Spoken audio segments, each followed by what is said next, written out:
Hello dear class 10 students. In this video we are going to do some extra questions of chapter 5.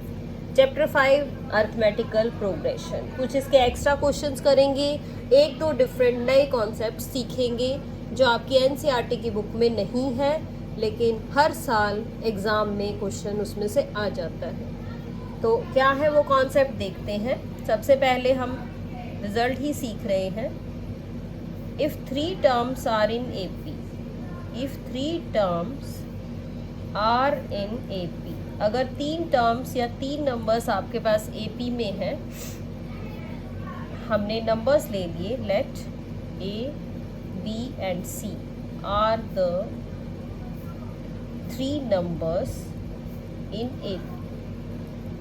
तो क्या होगा बेटा, then result याद करेंगे, twice of middle यानी बीच वाले का डबल कर दीजिए आप, तो वो किसके इक्वल आएगा, sum of first and third, यानी double of the middle is equal to the sum of first and third term if three numbers are in AP। So आप इस रिजल्ट को यूज़ करेंगे किस तरह से, देखिए आपको इस रिजल्ट को यूज़ करने के लिए स्पेशल क्या सीखना होगा, तीन वैल्यूज़ अगर आपके पास हैं तो आप उस क्वेश्चन को कर पाएंगे। इसी से रिलेटेड एक एग्जाम्पल ले लेते हैं। क्वेश्चन है आपके पास, find K so that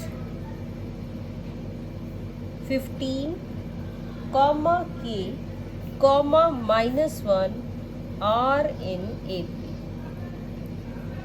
question में कह रहा है कि आप के फाइंड आउट करिए।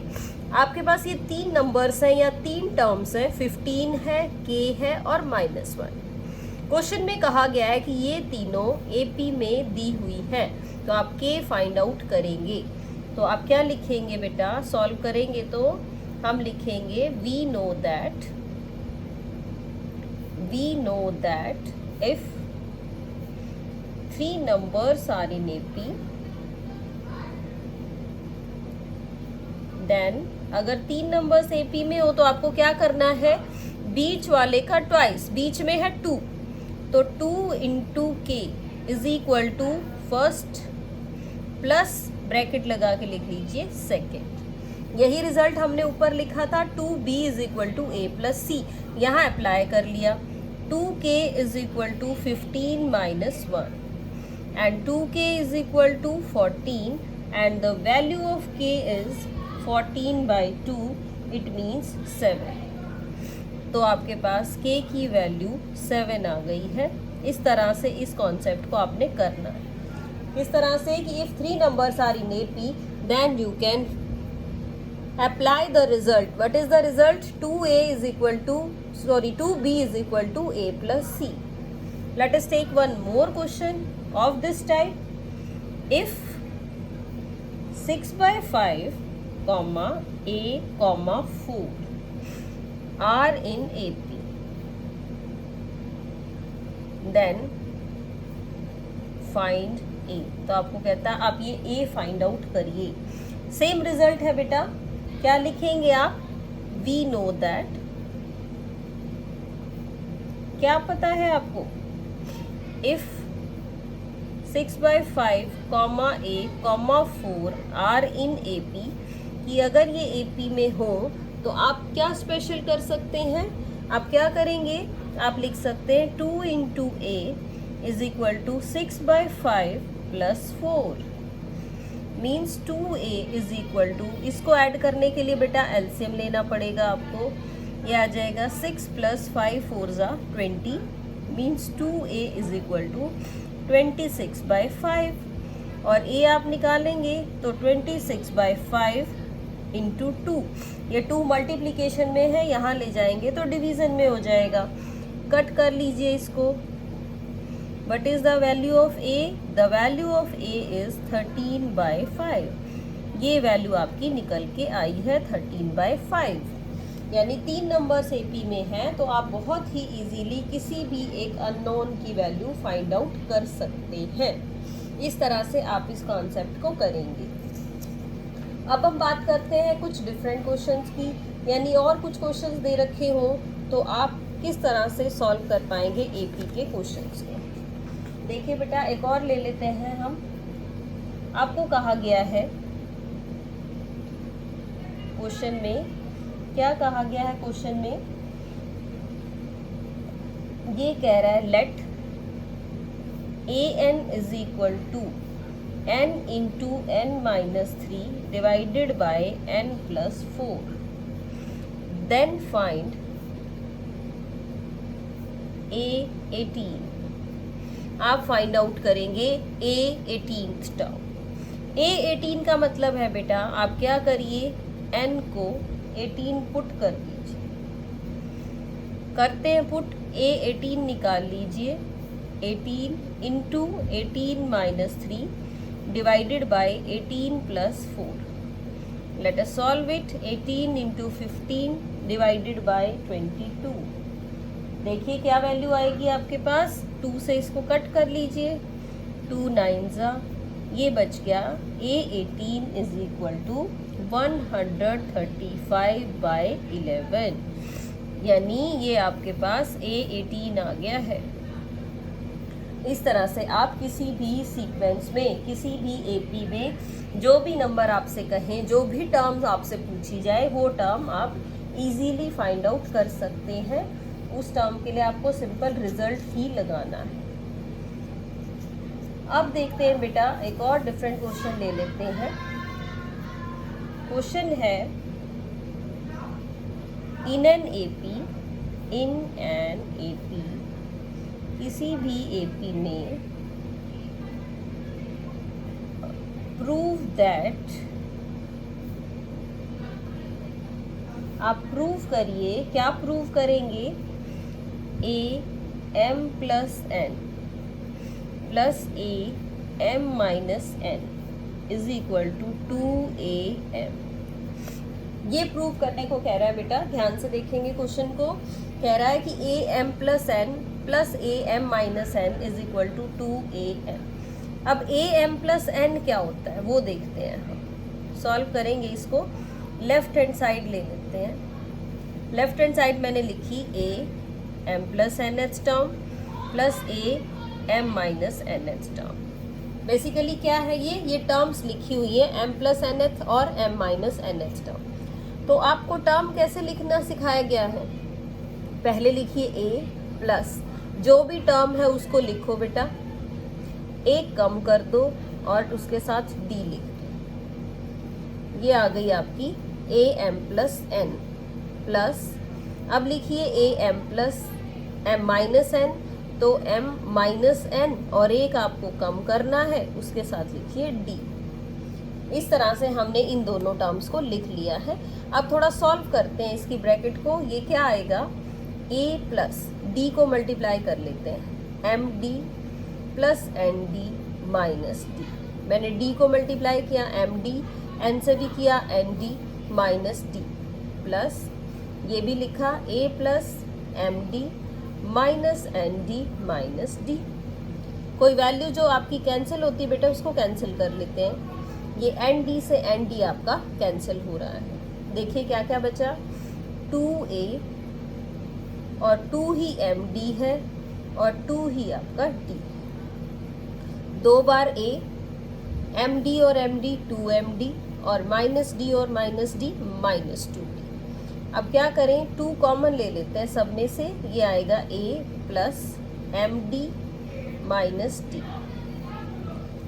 नेक्स्ट लाइन में क्या लिख रही हूँ मैंने लिखा 2 इंटू a प्लस, इसमें से d कॉमन निकाल लेते हैं इस तरह से। md माइनस d में से d बाहर निकाल लिया तो यहाँ m बच जाएगा और यहाँ -1 आ जाएगा।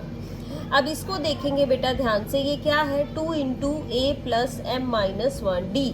a plus m minus 1d को आप लिख सकते हैं 2am, यानी mth टर्म आप इसको लिख सकते हैं। यही तो बनेगी mth टर्म, और यही आपकी राइट हैंड साइड थी।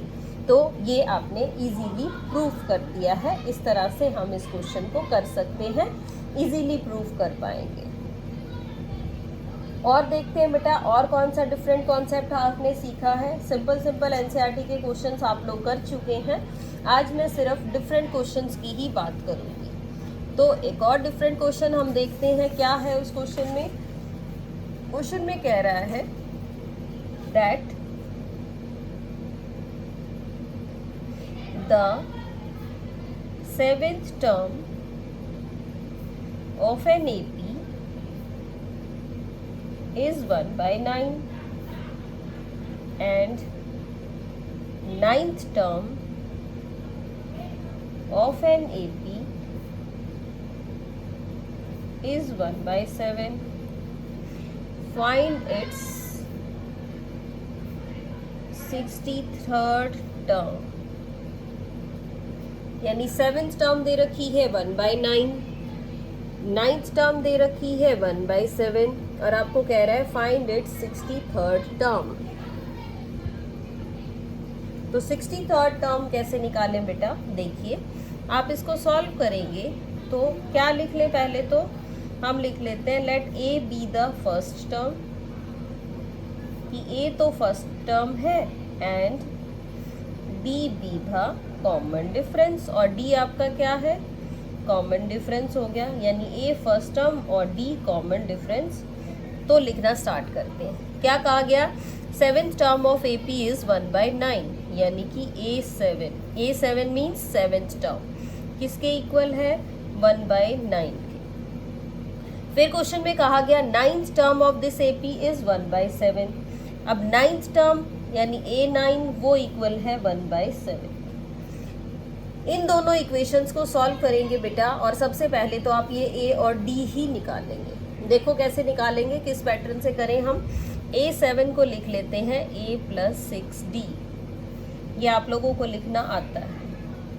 A9 को लिखेंगे A + 8D, ये हो गया 1/7।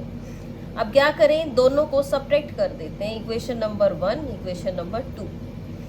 मैंने लिखा 1 - 2 implies A + 6D - A + 8D is equal to 1/9 - 1/7।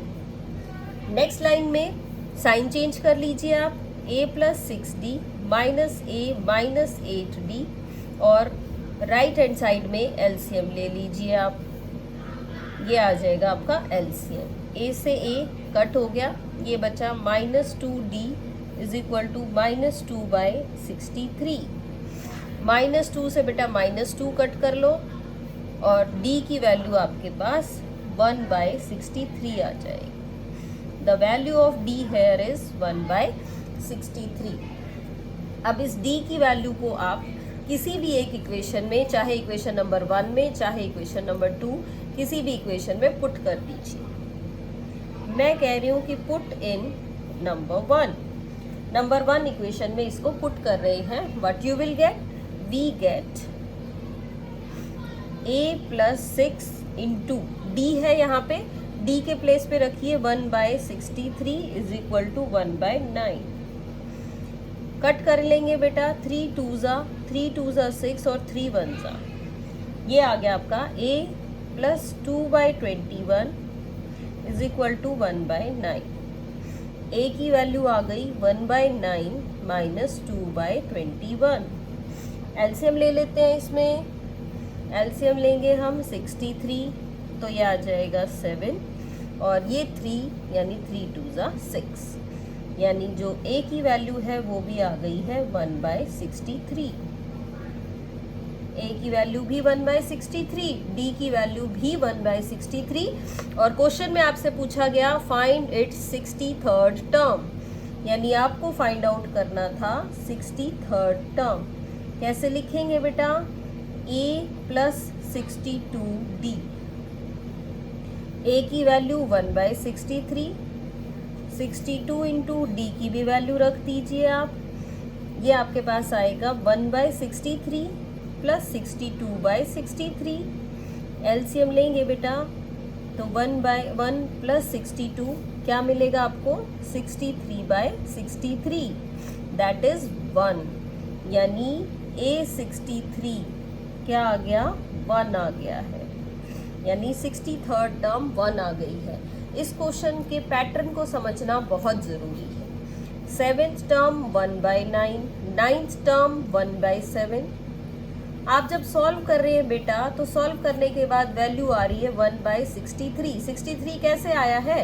ये जो टर्म्स लिखी हुई थी या ये जो रेसिप्रोकल लिखे हुए थे इसी की मल्टीप्लिकेशन है जो यहाँ पे आ गई है। a निकाला तो a भी 1/63, यानी इन्हीं की मल्टीप्लिकेशन a की वैल्यू भी है। और a और d आपने दोनों निकाल लिए। जब आप वही टर्म निकालेंगे जो इनकी मल्टीप्लिकेशन वाली है यानी 63rd टर्म है, उसको भी पूरा सॉल्व करके देखिए तो 1 आ जाएगा। यानी a की value 1 by product of both, d की वैल्यू भी 1 बाय प्रोडक्ट ऑफ बोथ, और जब वो टर्म निकाली जो इनका प्रोडक्ट है तो आपके पास आ गया है 1। बहुत ही इंपॉर्टेंट टाइप है बेटा, ध्यान से इस क्वेश्चन को करिएगा। इस वीडियो में आज के लिए ही इतना ही वर्क है आपके लिए। बाय बाय बेटा, have a nice day, thank you.